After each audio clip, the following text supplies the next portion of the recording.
Oh god, excuse me.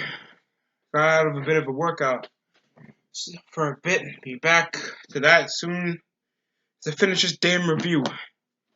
Cause this is October 14th, 2019. We were in Colorado, Denver, Colorado for fucking Monday Night Raw. Dio Madden said fucking, or that was Vic Joseph, because I know there's two annoying voices while Jerry King Lawler was just there as a moderator and barely had any wrestling moves to call or in-depth things to call about the wrestlers while they were getting picked. Becky, and I think some of them said senpai in the Kairi Sane and Asuka match with, oh my goodness, just pardon me, man. Natalia and Lacey Evans in the tag team match for the main event. And that made me so cringe. Oh god, and there was a few good matches in the show. There was. But by god, did this have some logical issues. We have a title match between two real fighters. I mean, Brock Lesnar is the only experienced wrestler in it, and I know it's going to be lasting under 5 minutes or 2. Then we got Bray Wyatt and Rollins still wrestling after a DQ finish in a Hell in a Cell match. Sorry, that's always going to happen every time I bring that shit up. And, crap. No women are allowed to compete in the event. So we have a 5-on-5 match involving the participants, involving Team Hogan and Team Ric Flair that Rollins is out of because he still has to defend the title against Bray Wyatt instead of Survivor Series, one of the final big pay-per-views of the year. I know it's lost kind of a stability. It hasn't been a good show to watch since 2016, but that was the sense of the Survivor Series match and the Goldberg and Brock Lesnar match. It kind of saved the show from being boring. So we opened the show with Becky Lynch coming out for a promo, and then we had her bringing up Sasha Banks, kicking her all out of the world. They also had an intro promo package over what happened at Hell in a Cell. Thanks, Rollins and Bray didn't even show up. And this is also the final day of the draft. Obviously, they're not going to do everybody on the roster. And we know most guys are going to be coming to Raw. Thanks, Raw is a 3-hour show. SmackDown's 2 hours. So, we had Becky Lynch coming around saying that Charlotte coming in, getting into the ring, saying they could fight for hours, and then manipulating her, saying that they could be friends. Then later on, Charlotte just was drafted to Raw, so there was a point on them feuding, just so we can have the 4 horsewomen, and that's the only way we can make a backstory for a wrestling feud now. If you were on NXT, or had any previous history on the Indies, or at least a irrelevant feud from over 10 years ago that was supposed to get you somewhere, they're going to make it a storyline.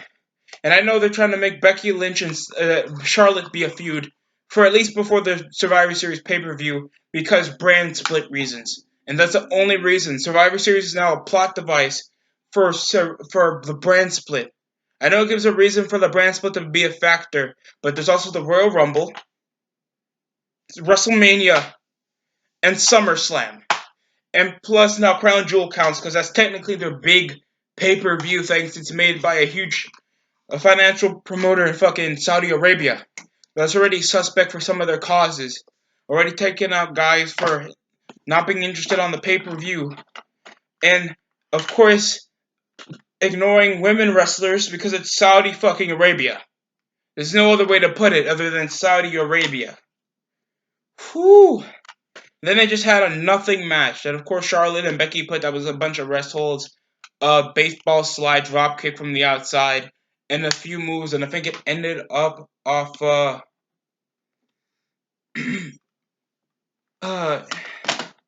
goddamn something. They just came up punching and they went to an impromptu match all because Charlotte attacked them. They started putting a bunch of referees in. It's like, fine. I don't know why you attacked her. Sure, we're gonna go backstage and see why in the hell. No, they just went into a match. Waist lock, a couple head scissors, baseball slide drop kick, clotheslines off the corner. A missile drop kick from Charlotte from the apron. I think she also went for her patented moonsault.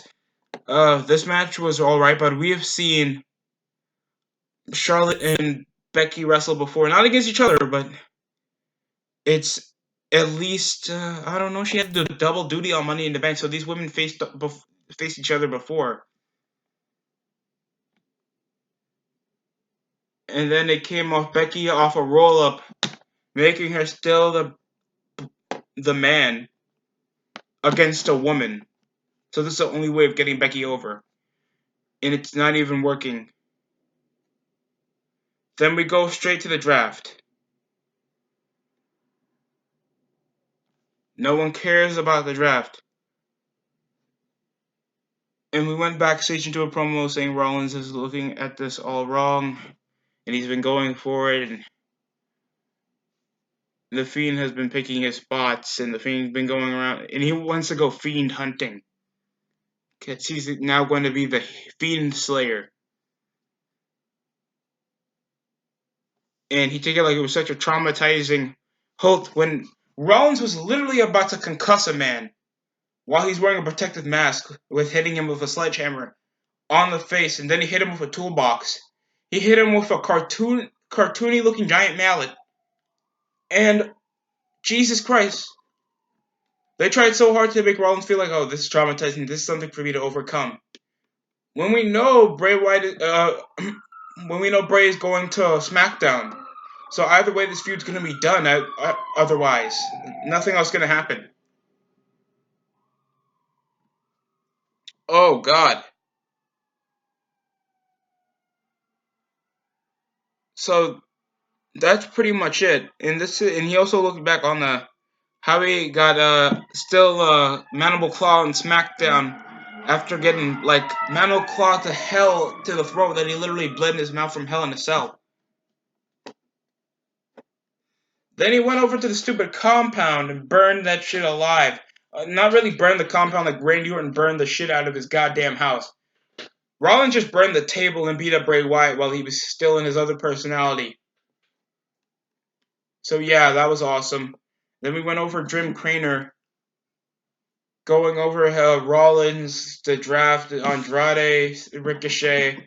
Like these are high octane, like amazing guys. Like Jim Craner goes over sports, or Jim Craner goes on any. Isn't he like an? Doesn't he like focusing on the country? Does politics? I see him on ESN, on fucking CNN. So what's the point of doing this? Other than we're trying to make WWE seem more legit than it is, just fake fighting. I thought we established this already. I'm just saying. It's like high risk, high reward. A great return on investment. What the hell? And he tried to use these little economic references and business related references. And then we went over to the war rooms. And Stephanie returns to give out like the little draft. So Raw picks Rollins. And this was happening on SmackDown. They are going back on SmackDown. Rollins obviously goes to Raw. Lesnar goes to SmackDown. Charlotte goes to Raw. And the New Day goes to SmackDown even though they're still tag team champions. When they should have already unified those belts like as soon as Hell in a Cell came into play. And Andrade and Selena Vega goes to Raw. Then they go off straight to the draft booth just so we can see Samoa Joe talk. And he just gets drafted on Raw. Just a spoiler notice.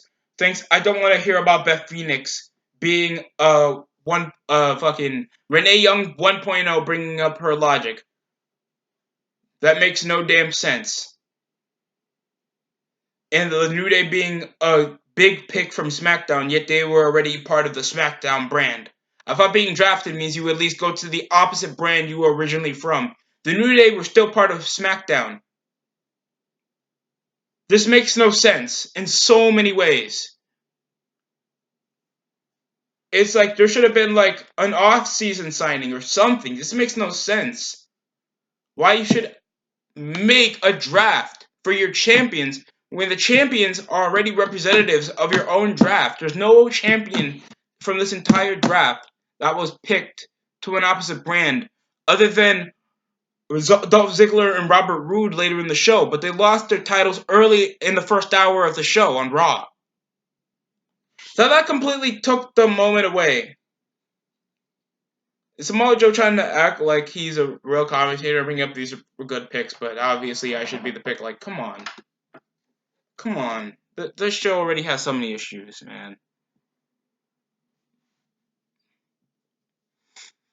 Then match number 2 was going to be Andrade. We had 2 cruiserweight matches.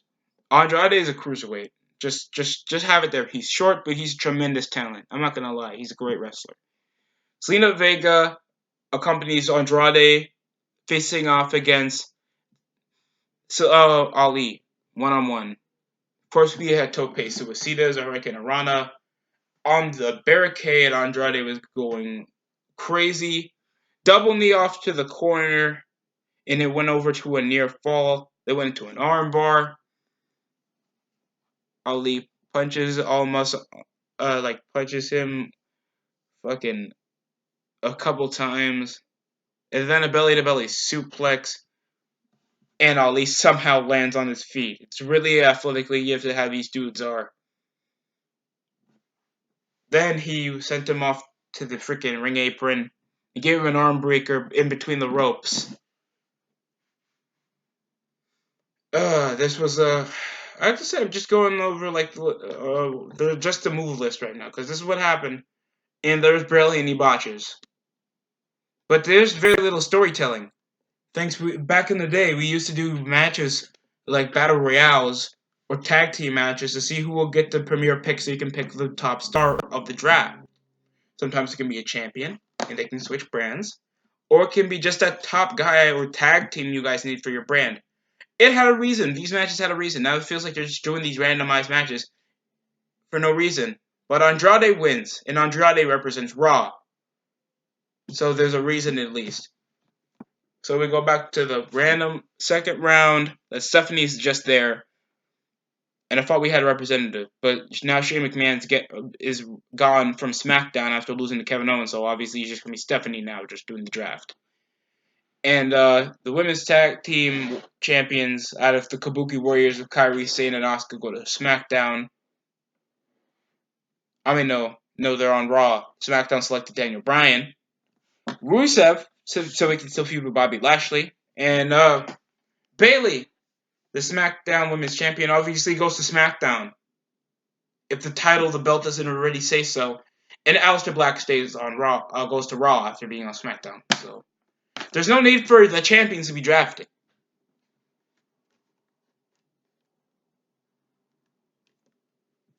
After that, we went into like some guy named Colin and Michael Shea talk about the draft. Oh my God! If you don't know these guys, these are NFL commentators. They went over the draft. And Braun Strowman, and they went over Braun Strowman, and these are the guys from Saturday Night Live. If you don't know, Colin, Justin, and Michael Che, they were in the kickoff show in WrestleMania 35, where they were this close from somehow winning the Andre the Giant Memorial Battle Royal against Braun Strowman. And I'm shocked that he's still allowed to be here after disrespecting pro wrestling in general and just shouting out it's fake. Is this really real to a pro wrestler? I'm shocked that they don't remember that. Then we went over match number 3 that was going to be Eric and Ivor facing the Viking Raiders facing off against the Raw Tag Team Champions out of Robert Roode and Dolph Ziggler. And this was a good match. They started off opening off with the Viking Experience, and I think Ziggler broke the pin. Tope Suicida from Ivor, obviously. We went into that rolled to that huge Doctor Bomb, then a splash. And Robert had a near fall because both of these dudes somehow the Viking Raiders are bigger but more athletic than Ziggler and Robert Roode. Then a drop kick from Ziggler. There was a huge little roll down and then that knee strike that Eric does. Fucking, he's just a tinier Eric Rowan. He even has his first name, so yeah. They canceled the Viking experience before. And of course, they roll them down the corner. Then a Viking experience on Robert Roode or Dolph Ziggler. They get the win in a really good match. This was a commercial break worth waiting for. This was a good match. And obviously, the Viking experience are going to Raw, so makes sense. Somehow, Ziggler and Robert Roode get drafted to SmackDown when they were just a desperate team for that gauntlet match to be who was going to be number one contenders at Clash of Champions, to see who was going to be the Raw Tag Team Champions opponents on the next week's Raw. So that makes no sense. That makes no sense that these are two individuals that were pumped up from the start, but somehow they're just together. Well, Cesaro is going to be drafted when the bar technically still exists, or not. I think Sheamus hasn't been seen on TV in a minute. Most of these guys, like the next round, most of these guys weren't drafted. Weren't seen on TV for a minute. This is a tremendously good match, a lot of near falls.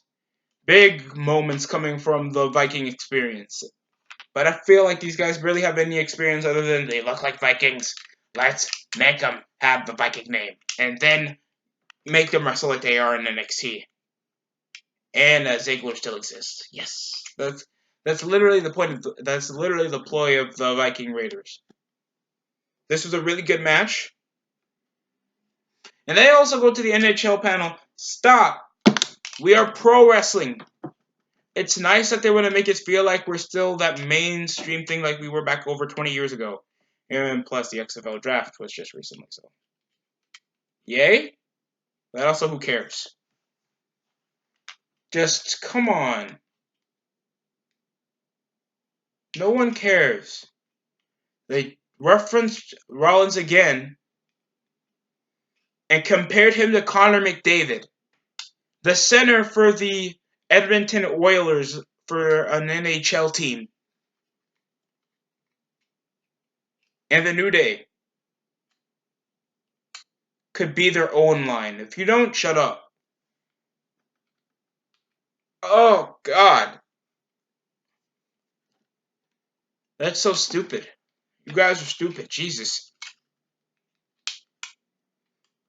Next up, we also had Eric says like 3 days ago, Monday Night Raw was where they belong. Thanks they won the tag titles. Ivor says there's only one thing to win and another to defend them. And they also referenced, shockingly, the IWGP World Tag Team titles. They referenced the Ring of Honor Tag Team Championships, the NXT, and now the Raw Tag Team Championships. That's a good little motif to bring out other businesses, since now Smarks are like the remainder of of our demographic, and so are the little kids that haven't seen good wrestling at all since the past couple of years. So this is pretty good. At least we had a promo from teams that normally have their promos in the Titantron, so that was nice. Then Stephanie comes back to show the third round. That was going to be Cedric Alexander to Raw. Shinsuke Nakamura to SmackDown. Raw goes to select whoever Humberto Carrillo is, and I've heard he's from NXT instead of Keith Lee. Well, we get the Street Profits, though. Instead of some guys that are overstaying the bit of their welcome. Like Shayna Baszler should be on the main roster already. A little bit of a change of pace, even though he's just a cooler Shayna Baszler. And then we have Mustafa Ali going to SmackDown, so he stays on SmackDown. And Eric Rowan goes on Raw after being reunited with Luke Harper. So that makes no sense. Then we had Aleister Black have a squash match against Eric Young. Now, if you guys are not familiar with Impact Wrestling, they used to be called TNA a few years back. And they used to be at least the competitor or the alternative to mainstream pro wrestling in America after the departure of WCW and ECW. And since 2002, they have been the central place to go if you want to at least have yourself known in pro wrestling. AJ Styles, Robert Roode, Austin Aries, James Storm, that's on NWA, Eli Drake, Sting, Booker T, all the Samoa Joe, these guys went to TNA. So have Eric Rowan. He's been part of being a ripoff of Daniel Bryan, Team Canada, and a former World Heavyweight Champion. I think he's one of the Triple Crown champs. And he comes around being squashed after being part of that Sanity team that went nowhere. Alexander Wolf is gone. Killian Dane's back on NXT. And Nikki Cross used to be Women's Tag Team Champion. So shocking that Eric Young got the lower hand of the stick and he just gets squash matched by former Tommy End. And he just does the same moves. Bicycle kick, springboard moonsault, tope suicida, not a black mass. He uses some kind of inverted face lock with his knee, with one of his knees down for just some kind of finisher. Submission hold. That's not cooler than the black mass. And it's called the Dragon Sleeper. So that's awesome. It's really awesome. Aleister Black wins in a squash match. So Raw gets the top pick again. And Raw gets Buddy Murphy that competes later on the show. SmackDown gets Robert Roode and Dolph Ziggler. Yet they're not technically an official tag team. They were only there for convenience. Jinder Mahal is drafted to Raw. SmackDown selects Carmella, homewrecker, enthusiastic, and Raw picks up R-Truth, the 24/7 champion. So they split it up the group. That's been the most watchable thing on Raw in the last couple months. Their shenanigans, rolling around, running with the belts together, with the belt together, both of them winning it. And R-Truth, in just the span of the last several months, is already over a 10-time 24/7 champion. He is the most entertaining guy to look at whenever it comes to 24/7 title, but still. He's now tied up with Charlotte in championship reigns of this year. Charlotte got 10 back at Hell in a Cell. And R-Truth has been collecting the 24/7 title since, I think, February, March. Since the belt's inception. So, that's nice. That's nice. Then we go over to the Street Profits. And then Martinez talked about Tyson Fury, Braun Strowman thing.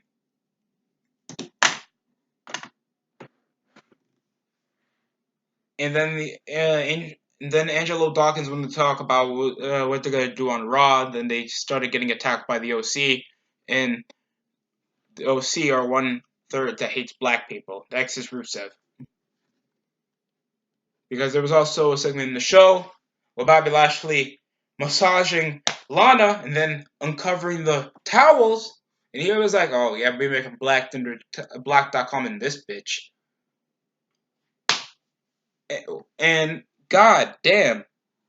Rusev isn't even there to witness this. How is this? And we don't even get Rusev. Did you witness what happened on the Titantron? What Lashley's doing with your wife? And he's not even there to attack him. That segment's just there for Lashley to just smile like a fucking creep. And this is like right after he was just Intercontinental Champion. This is sad. And then Styles come asking why they got drafted. And we're to be the unofficial hosts of Raw. The OC is here and they carve out the niche that Raw belongs to the OC. Oh boy. The OC are already such a jobber faction. Oh my god. They have not had it good. Carl Anderson and Luke Gallows had an irrelevant reign with the Raw Tag Team titles, and Styles, I forgot he's still U.S. champion. Because he hasn't been in the feud in weeks. Since, like, Cedric Alexander. Then, we had Ricochet. Says he's gonna drive. You are the driver to your own destiny. Destiny took flight when he got drafted to Raw, and he will overcome the obstacle and prove that heroes are real. Then he winked to the camera, and they faced off against Shelton Benjamin. It is like your vet, Shelton Benjamin, your former multi-time Intercontinental Champion, has appeared in three Money in the Bank ladder matches. The dude has beaten Kurt Angle and Triple H before. Rey Mysterio, beaten John Morrison, Jeff Hardy, Matt Hardy. He's beaten future Hall of Famers. The dude obviously is not the guy he was nearly 10 years ago. I get it. But the dude has still have credentials that make him like a memorable wrestler in the roster. And he's like that in a match. It was a good match. He did that running belly to belly off the top over Ricochet, and Ricochet stood up. Plancha from the top. He ended up with a recoil. There was a reversal into a running knee to the head that Shelton's doing now. I gotta stop seeing running knees to the face. Missing Enziguri on Ricochet for a mule kick. That Shelton used to do a lot. This was a good match. I'm not saying, and these are good matches. But Raw's normally winning these matches now, so it makes no damn difference. And it ended up with the recoil in a really good match. But thanks to having no rhyme or reason, thanks to these guys who are going to be feuding, there's no point of me caring. And it's not that exciting thanks to we're not seeing most of the roster. So there's no point. And then we had Tyson Fury. We took a look at Tyson Fury and then we went off to Lana. Getting a message, and then she asked if there was enough pressure to get harder, and then Lashley came into the fray with the masseuse. And I already told you this. I'm just bringing you this up just so I cannot like see any like hentai in my shit soon, or any like interracial love, because I know that was suggested to me once. A few friends of mine saw my thumbnail on my YouTube page and fucking made fun of me for it. Like, how the fuck do I know that? And you don't want to know. Called porn, kids. Alright. Then we had Jerry King Lawler being the moderator in the ring for the contract signing against two Titans. And they brought up how do you see like anybody like stare eye to eye with Braun Strowman, like that level with Braun Strowman. And then they came off to Braun Strowman being like, "You're going to my world." And Tyson Fury saying, "I'm gonna knock you out." Then he struggled, and then Strowman destroyed a table. Tyson Fury is like over 300 something pounds. The dude can obviously lift me up. He can't break a pen. There's multiple ways to break a pen, but I'm scared of doing it because I don't want to mess anything up while the video is recording. Jeez, man. This is supposed to be a special video thanks to the draft. And he just walked away. Not the brawl they had from the previous week.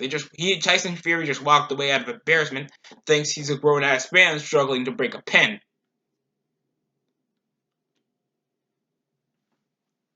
This was really not that impressive. And then, we went into the 5th round.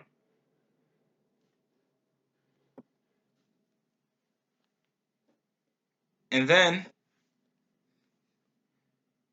we saw Samoa Joe go to Raw. Miz goes back, switching brands again. He goes to SmackDown. Raw Intercontinental Champion. He didn't do anything on Raw, except feud a bit with Styles. Feud a bit with barely anybody. And this was coming after his little Shane McMahon feud. That was technically the best part of the year. They also had a pretty good match at WrestleMania. They couldn't redo the magic after a falsy finish in a steel cage match they had later on. And they had a forgiving but predictable run as tag team champions. They know somebody's going to make a heel turn. we just never thought it was going to be Shane McMahon. We just thought it was going to be The Miz because I thought this was going to be beneficial to him. But this came into a lame excuse just to keep shouting, best in the world,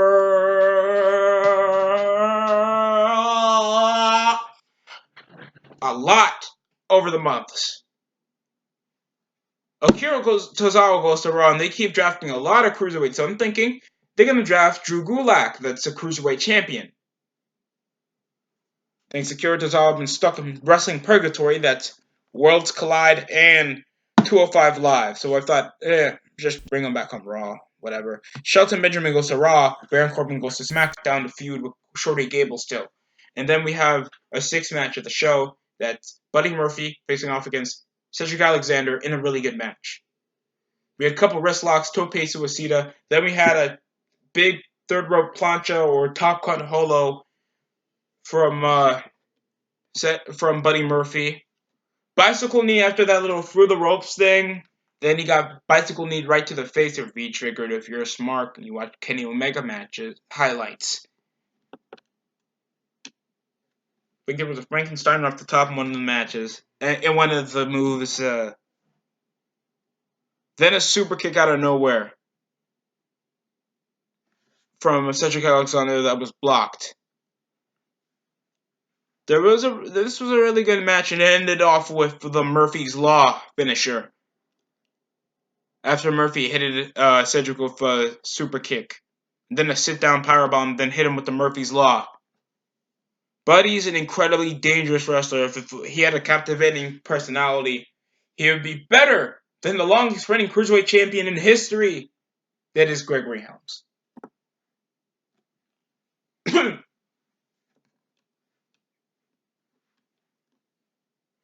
Go back to the Street Profits and Martinez saying that they said they want to smoke with the OC and getting a partner for a future 6-man tag match that they might have the next week on Raw. And then we had a showing of the Premier League show panel. That's Premier League Soccer, bringing up and pumping up the fans for the draft. That I'm shocked you guys care. And Raw Mysterio, everybody chanted a big pop from Rey Mysterio going to Raw. Thanks Andrade is there. Chad Gable goes to... They still call him Shorty Gable. That was just a joke from... Fuck it. Titus O'Neil, that hasn't been seen in a minute, goes to Raw. And who else haven't been seen in a minute? Liv Morgan on Raw. And who else haven't been seen in a minute? Elias. I don't think he's been shown in 2 months since that little blow-off feud back in the summer with Shane McMahon and Kevin Owens still. And he also intervened in the tournament. That Elias also proceeded in the 2nd round, but somehow he never had screen time for the rest of the showing of the tournament. So that makes no sense. And then, we're back into the kickoff panel that Renee Young is with. Joe says it is Buddy Murphy. Because Renee asked who got the value pick. That was obviously Buddy Murphy after a tremendous match against Cedric Alexander.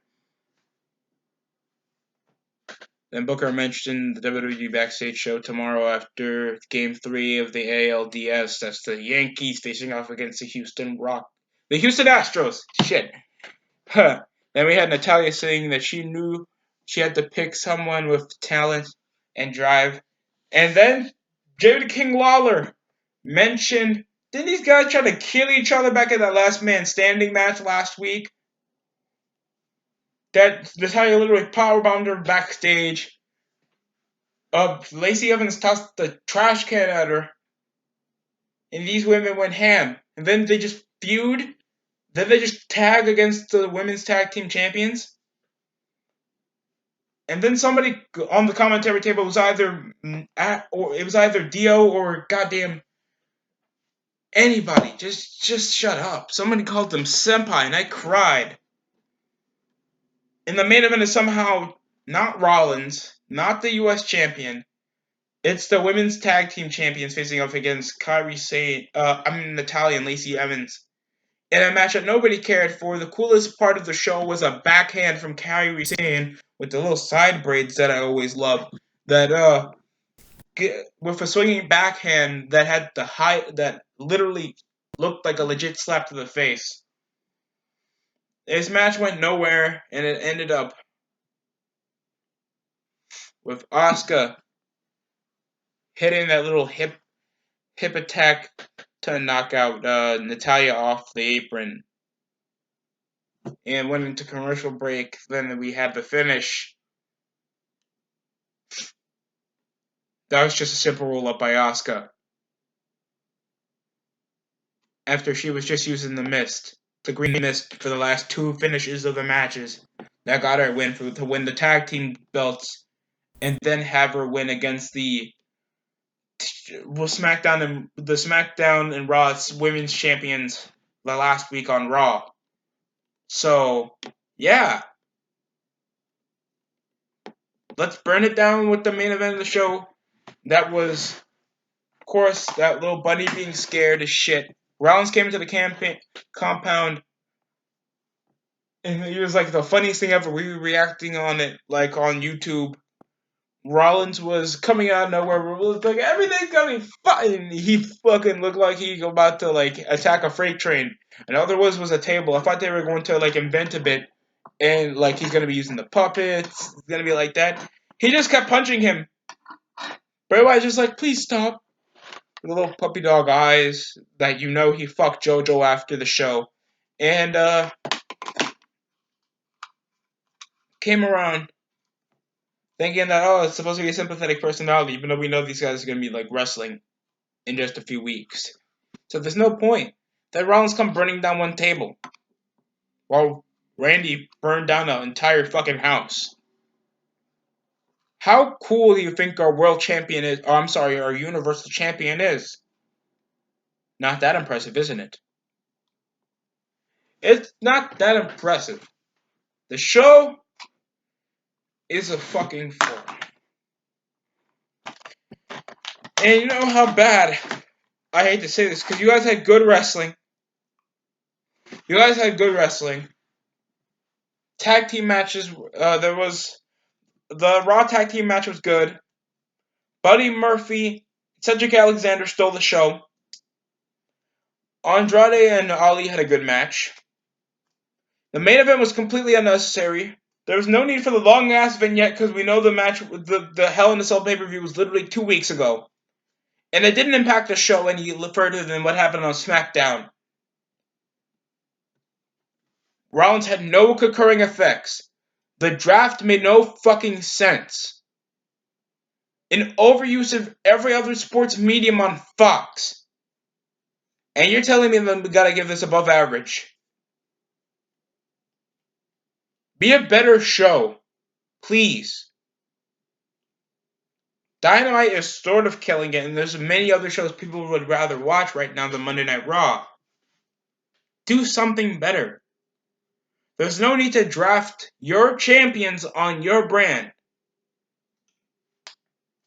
Should not automatically mean they're in your brand, and then you're the two women that were killing each other for the last several months somehow be tag team partners at the main event. At the main event, this should be a mid-card match.